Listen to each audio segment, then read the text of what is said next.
بسم اللہ الرحمن الرحیم۔ آداب زندگی کا باب 16، جس کا عنوان ہے میت کے آداب۔ نمبر 1، جب کسی قریب المرگ کے پاس جائیں تو ذرا بلند آواز سے کلمہ لا الہ الا اللہ محمد الرسول اللہ پڑھتے رہیں۔ مریض سے پڑھنے کے لیے نہ کہیں۔ نبی صلی اللہ علیہ وسلم کے ارشاد ہے کہ جب مرنے والوں کے پاس بیٹھو تو کلمہ کا ذکر کرتے رہو۔ نمبر 2، نزاع کے وقت سورہ یاسین کی تلاوت کیجیے۔ نبی صلی اللہ علیہ وسلم کے ارشاد ہے کہ مرنے والوں کے پاس سورہ یاسین پڑھا کرو۔ ہاں، دم نکلنے کے بعد جب تک مردے کو غسل نہ دے دیا جائے اس کے پاس بیٹھ کر قرآن شریف نہ پڑھیے، اور وہ آدمی جس کو نہانے کی ضرورت ہو اور حیض و نفاس والی عورت بھی مردے کے پاس نہ جائے۔ نمبر 3، موت کی خبر سن کر انا للہ و انا الیہ راجعون پڑھیے۔ ہم سب خدا ہی کے ہیں اور اسی کی طرف پلٹنے والے ہیں۔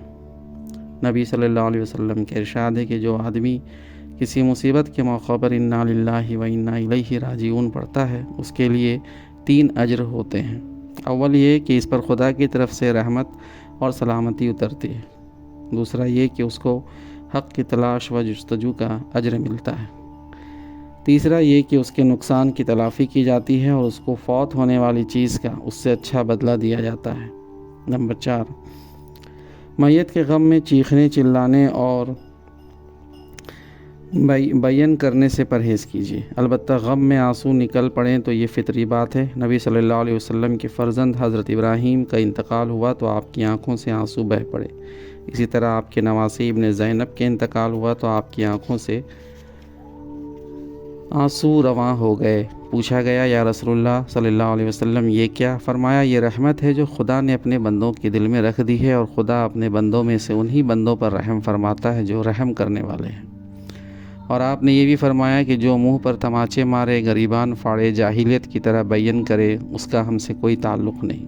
نمبر 5، جان نکلنے کے بعد میت کے ہاتھ پیر سیدھے کر دیجیے، آنکھیں بند کر دیجیے اور ایک چوڑی سی پٹی ٹھوڑی کے نیچے سے نکال کر سر کے اوپر باندھ دیجیے اور پاؤں کے دونوں انگوٹھے ملا دیجیے، ملا کر دھجی سے باندھ دیجیے اور چادر سے ڈھانک دیجیے، اور یہ پڑھتے رہیے بسم اللہ وعلی ملت رسول اللہ، خدا کے نام سے اور رسول اللہ صلی اللہ علیہ وسلم کی ملت پر، اور لوگوں کو وفات کی اطلاع کرا دیجیے اور قبر میں اتارتے وقت بھی یہی دعا پڑھیے۔ نمبر 6، میت کی خوبیاں بیان کیجیے اور برائیوں کا ذکر نہ کیجیے۔ نبی صلی اللہ علیہ وسلم کے ارشاد ہے اپنے مردوں کی خوبیاں بیان کیا کرو اور ان کی برائیوں سے زبان کو بند رکھا کرو۔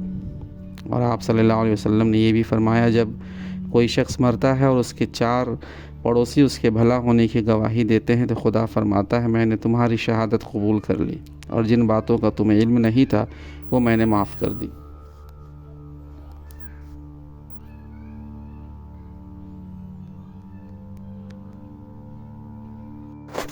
ایک بار نبی صلی اللہ علیہ وسلم کے حضور صحابہ نے ایک جنازے کی تعریف کی تو فرمایا اس کے لیے جنت واجب ہو گئی۔ لوگوں، تم زمین پر خدا کے گواہ ہو، تم جس کو اچھا کہتے ہو خدا اس کو جنت میں داخل کر دیتا ہے، اور تم جس کو برا کہتے ہو خدا اس کو دوزخ میں بھیج دیتا ہے۔ اور آپ صلی اللہ علیہ وسلم نے یہ بھی فرمایا کہ جب کسی مریض کی عیادت کو جاؤ یا کسی کے جنازے میں شرکت کرو ہمیشہ زبان سے خیر کے کلمات کہو، کیونکہ فرشتے تمہاری باتوں پر آمین کہتے جاتے ہیں۔ نمبر 7، ہمیشہ موت پر صبر و استقلال کا مظاہرہ کیجیے، کبھی زبان سے کوئی ناشکری کا کلمہ نہ نکالیے۔ نبی صلی اللہ علیہ وسلم کے ارشاد ہے جب کوئی شخص اپنے بچے کے مرنے پر صبر کرتا ہے تو خدا اپنے فرشتوں سے فرماتا ہے کیا تم نے میرے بندے کے بچے کی روح قبض کر لی؟ فرشتے جواب دیتے ہیں پروردگار ہم تیرا حکم بجا لائیں۔ پھر خدا پوچھتا ہے تم نے میرے بندے کے جگر گوشے کی جان قبض کر لی؟ وہ کہتے ہیں جی ہاں۔ پھر وہ پوچھتا ہے تو میرے بندے نے کیا کہا؟ وہ کہتے ہیں پروردگار اس نے تیری حمد کی اور انا للہ و انا الیہ راجعون پڑھا۔ تو خدا فرشتوں سے کہتا ہے میرے اس بندے کے لیے جنت میں ایک گھر تعمیر کرو اور اس کا نام بیت الحمد یعنی شکر کا گھر رکھو۔ نمبر 8، مردے کے نہلانے دھلانے میں دیر نہ کیجیے۔ غسل کے لیے پانی میں بیری کے پتے ڈال کر ہلکا گرم کر لیجیے تو اچھا ہے۔ مردے کو پاک صاف تختے پر لٹائیے، کپڑے اتار کر تہبند ڈال دیجیے، ہاتھ پر کپڑا لپیٹ کر پہلا پہلے چھوٹا بڑا استنجا کرائیے اور خیال رکھیے کہ تہبند ڈھکا رہے، پھر وضو کرائیے۔ وضو میں کلی کرنے اور ناک میں پانی ڈالنے کی ضرورت نہیں۔ غسل کراتے وقت کان اور ناک میں روئی رکھ دیجیے تاکہ پانی اندر نہ جائے۔ پھر سر کو صابن یا کسی اور چیز سے اچھی طرح دھو کر صاف کر دیجیے۔ پھر بائیں کروٹ لٹا کر دائیں جانب سر سے پاؤں تک ڈالیے، پھر اسی طرح بائیں طرف سے پانی سر سے پاؤں تک ڈالیے۔ اب بھیگا ہوا تہبند ہٹا دیجیے اور سوکھا تہبند ڈال دیجیے اور پھر اٹھا کر چارپائی پر کفن میں لٹا دیجیے۔ نبی صلی اللہ علیہ وسلم نے فرمایا، جس نے کسی میت کو غسل دیا اور اس کے عیب کو چھپایا، خدا اسے ایسے بندے کے 40 کبیرہ گناہ بخش دیتا ہے، اور جس نے کسی میت کو قبر میں اتارا تو گویا اس نے میت کو روز حشر تک کے لیے رہنے کو مکان مہیا کیا۔ نمبر 9، کفن اوسط درجے کے سفید کپڑے کا بنائیے، نہ زیادہ قیمتی بنائیے اور نہ بالکل ہی گھٹیا بنائیے۔ مردوں کے لیے کفن میں 3 کپڑے رکھیے، ایک چادر، ایک تہبند اور ایک کفنی یا کرتا۔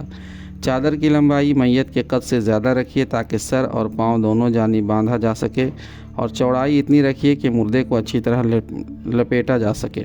عورتوں کے لیے ان کپڑوں کے علاوہ ایک سربند رکھیے جو 1 گز سے کچھ کم چوڑا اور 1 گز سے زیادہ لمبا ہو، اور بغل سے لے کر گھٹنے تک کا ایک سینہ بند بھی رکھیے۔ نبی صلی اللہ علیہ وسلم کے ارشاد ہے، جس نے کسی میت کو کفن پہنایا تو خدا اس کو جنت میں سندس اور استبرق کا لباس پہنائے گا۔ نمبر 10، جنازہ قبرستان کی طرف ذرا تیز قدموں سے لے جائیے۔ نبی صلی اللہ علیہ وسلم نے فرمایا، جنازے میں جلدی کرو۔ حضرت ابن مسعود رضی اللہ عنہ نے نبی صلی اللہ علیہ وسلم سے پوچھا، یا رسول اللہ، جنازے کو کس رفتار سے لے جایا کریں؟ فرمایا، جلدی جلدی دوڑنے کی رفتار سے کچھ کم۔ اگر مردہ صاحب خیر ہے تو اس کو انجام خیر تک جلدی پہنچاؤ، اور اگر صاحب شر ہے تو اس شر کو اپنے سے جلد دور کرو۔ نمبر 11، جنازے کے ساتھ پیدل جائیے۔ نبی صلی اللہ علیہ وسلم ایک جنازے کے ساتھ چلے اور آپ نے دیکھا کہ چند آدمی سوار ہیں۔ آپ نے ان سے کہا، تم لوگوں کو شرم نہیں آتی کہ خدا کے فرشتے پیدل چل رہے ہیں اور تم جانوروں کی پیٹھ پر ہو؟ البتہ جنازے سے واپسی پر سواری پر آ سکتے ہیں۔ نبی اکرم صلی اللہ علیہ وسلم ابو واحدی کی جنازے میں پیدل گئے اور واپسی میں گھوڑے پر سوار ہو کر آئے۔ نمبر 12، جب آپ جنازہ آتے دیکھیں تو کھڑے ہو جائیں، پھر اگر اس کے ساتھ چلنے کا ارادہ نہ ہو تو ٹھہر جائیے کہ جنازہ کچھ آگے نکل جائے۔ نبی صلی اللہ علیہ وسلم نے فرمایا، جب تم جنازے کو دیکھو تو کھڑے ہو جاؤ، اور جو لوگ جنازے کے ساتھ جائیں وہ اس وقت تک نہ بیٹھیں جب تک جنازہ نہ رکھا جائے۔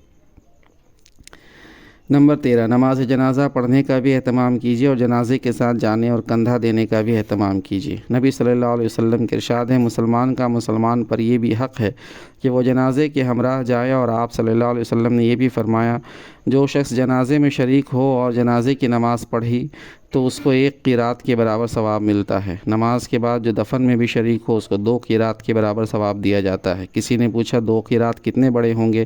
فرمایا، 2 پہاڑوں کے برابر۔ نمبر 14، مردے کی قبر شمال جنوب لمبائی میں کھدوائیے اور مردے کو قبر میں اتارتے وقت قبلے کی طرف رکھ کر اتاریے۔ اگر مردہ ہلکا ہو تو 2 آدمی اتارنے کے لیے کافی ہے، ورنہ حسب ضرورت 3 یا 4 آدمی اتاریں۔ اتارتے وقت میت کا رخ قبلے کی طرف کر دیجیے اور کفن کی گرہیں کھول دیجیے۔ نمبر 15، عورت کو قبر میں اتارتے وقت پردے کا اہتمام کیجیے۔ نمبر 16، قبر پر مٹی ڈالتے وقت سرہانے کی طرف سے ابتدا کیجیے اور دونوں ہاتھوں میں مٹی بھر کر 3 بار قبر پر ڈالیے۔ پہلی بار مٹی ڈالتے وقت پڑھیے، منہا خلقناکم، اسی زمین سے ہم نے تمہیں پیدا کیا۔ دوسری بار مٹی ڈالتے وقت پڑھیے، وفیہا نعیدکم، اور اسی میں ہم تمہیں لوٹا رہے ہیں۔ اور تیسری بار جب مٹی ڈالیں تو پڑھیے، ومنہا نخرجکم تارۃ اخری، اور اسی سے ہم تمہیں دوبارہ اٹھائیں گے۔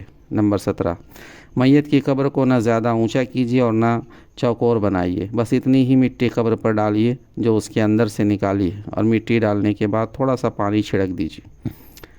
نمبر 18، دفن کرنے کے بعد کچھ دیر قبر کے پاس ٹھہریے، میت کے لیے دعائے مغفرت کیجیے، کچھ قرآن شریف پڑھ کر اس کا ثواب میت کو پہنچائیے، اور لوگوں کو بھی توجہ دلائیے کہ استغفار کریں۔ نبی اکرم صلی اللہ علیہ وسلم دفن کے بعد خود بھی استغفار فرماتے اور لوگوں سے بھی فرماتے۔ یہ وقت حساب کا ہے، اپنے بھائی کے لیے ثابت قدمی کی دعا مانگو اور مغفرت طلب کرو۔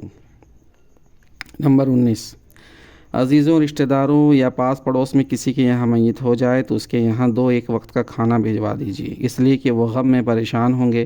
جامع ترمذی میں ہے کہ جب حضرت جعفر رضی اللہ عنہ کے شہید ہونے کی خبر آئی تو آپ صلی اللہ علیہ وسلم نے فرمایا، جعفر کے گھر والوں کے لیے کھانا تیار کر دو، وہ آج مشغول ہیں۔ نمبر 20، 3 دن سے زیادہ میت کا سوگ نہ کیجیے، البتہ کسی عورت کا شوہر مر جائے تو اس کے سوگ کی مدت 4 مہینے 10 دن ہے۔ جب ام المومنین حضرت ام حبیبہ رضی اللہ عنہ کے والد ابو سفیان کا انتقال ہوا تو بی بی زینب ان کے پاس تعزیت کے لیے گئیں۔ حضرت ام حبیبہ رضی اللہ عنہ نے خوشبو منگوائی، اس میں زعفران کی زردی وغیرہ ملی ہوئی تھی۔ ام المومنین نے وہ خوشبو اپنی باندی کے ملی اور پھر کچھ اپنے منہ پر ملی اور پھر فرمانے لگی، خدا شاہد ہے مجھے خوشبو کی کوئی ضرورت نہیں تھی، مگر میں نے نبی صلی اللہ علیہ وسلم کو یہ فرماتے سنا ہے کہ جو عورت خدا اور روز آخرت پر ایمان رکھتی ہے وہ کسی مردے کا سوگ 3 دن سے زیادہ نہ منائے، البتہ شوہر کے سوگ کی مدت 4 مہینے اور 10 دن ہے۔ نمبر 21، میت کی طرف سے حسب حیثیت صدقہ اور خیرات بھی کیجیے، البتہ اس معاملے میں غیر مسنون رسموں سے سختی کے ساتھ بچنے کی کوشش کیجیے۔ اللہ تبارک و تعالی ہم سب کو عمل کی توفیق عطا فرمائے، عذاب قبر سے حفاظت فرمائے۔ وآخر دعوانا ان الحمد للہ رب العالمین۔